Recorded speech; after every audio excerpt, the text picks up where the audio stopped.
everybody. We are moving on to chapter 8 of The Billionaire Boy. And this chapter follows... Oh, there's my dog. Come to say hello.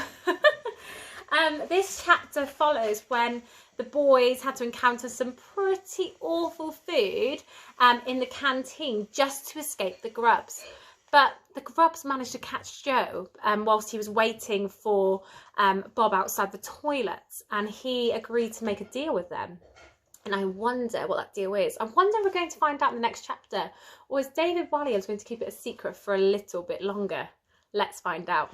So you've got chapter 8, The Witch. Dring! The bell is a signal for me, not you, said Miss Shotspite sharply.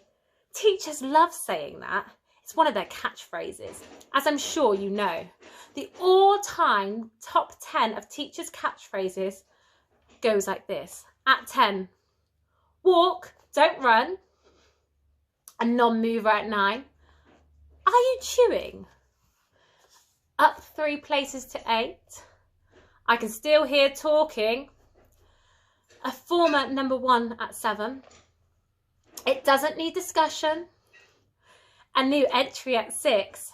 How many times do you need to be told? Down 1 place at 5. Spelling. Another non-mover at 4. I will not tolerate litter. New at number 3. Do you want to pass your GCSEs? And just missing the top spot at 2. Would you do that at home? And still at number 1. It's not just yourself you've let down, but the whole school. Taking the history lesson was Miss Spite. Miss Spite smelled of rotten cabbage. That was the nicest thing about her. She was one of the school's most feared teachers. When she smiled, she looked like a crocodile that was about to eat you. Miss Spite loved nothing more than giving out punishments, once suspending a girl for dropping a pea on the floor of the school canteen. That pea could have had someone's eye out, she had yelled. Kids at the school had fun thinking up nicknames for their teachers. Some were fond, others cruel. Mr. Paxton, the French teacher, was tomato, as he had a big, round, red face like a tomato.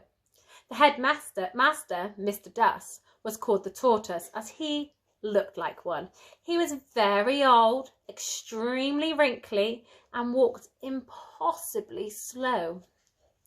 The deputy head, Mr. Underhill, was Mr. Underarms, as he ponged a bit, especially in the summer. And Mrs. MacDonald, the biology teacher, was called either the bearded lady or even Harry McClary from Donaldson's diary, as she, well, I can imagine you can guess. But the kids just called Miss Spite the Witch. It was the only name that really ever fitted and was passed down through generations of pupils at the school. All the kids she taught passed their exams though. They were too scared not to. We still have the small matter of last night's homework, Miss Spite announced with an evil relish that suggested she was desperate for someone to have failed to do it. Joe reached his hand into his bag. Disaster. His exercise book wasn't there. He spent all night writing this intensely boring 500-word essay about some old dead queen, but in the rush to get to school on time, he must have left it on his bed. Oh no, he thought. Oh no, no, no, no, no, no. Joe looked over at Bob, but all his friends could do was grimace sympathetically. Miss Spite stalked the classroom like a Tyrannosaurus Rex, deciding which little creature was going to eat first. To her evident disappointment, a field of grubby little hands held aloft essay after essay. She gathered them up before stopping at Spud. Miss, he stammered. Yes, Spud, said Miss Spite, drawing out her word as long as possible so she could relish this delicious moment. I did do it, but... Oh, yes, of course you did, the witch cackled. All the other pupils except Bob sniggered too. There was nothing more pleasurable than seeing someone else get into trouble. I left it at home. Litter duty, the teacher snapped. I am not lying, miss, and my dad will be at home today. I could... I should have known. Your father is clearly penniless and on the dole, sitting at home watching daytime TV, much as you will no doubt be doing in 10 years' time. Yes. Joe and Bob couldn't help but share a smirk at this. Said Joe, if I called him and asked him to run the essay over here, would you believe me? Miss Spite smiled broadly. She was going to enjoy this. Spud, I will give you 15 minutes exactly to place said essay in my hand. I hope your father is quick. But, started Joe. No buts, boy. 15 minutes. Well, thank you, miss, said Joe sarcastically.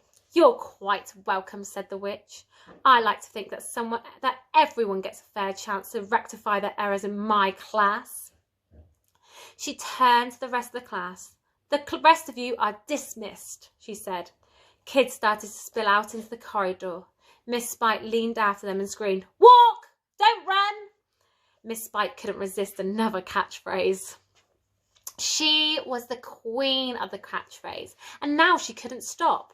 It doesn't need discussion, she called after her pupils randomly. Miss Spite was on a roll now. Are you chewing? She howled down the corridor to a passing school inspector. 15 minutes, miss, said Joe. Miss Spite studied her little antique watch.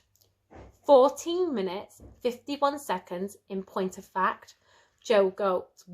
Was Dad going to be able to get there that fast? What do you think? Do you think Dad's going to be able to get there that fast? I wonder.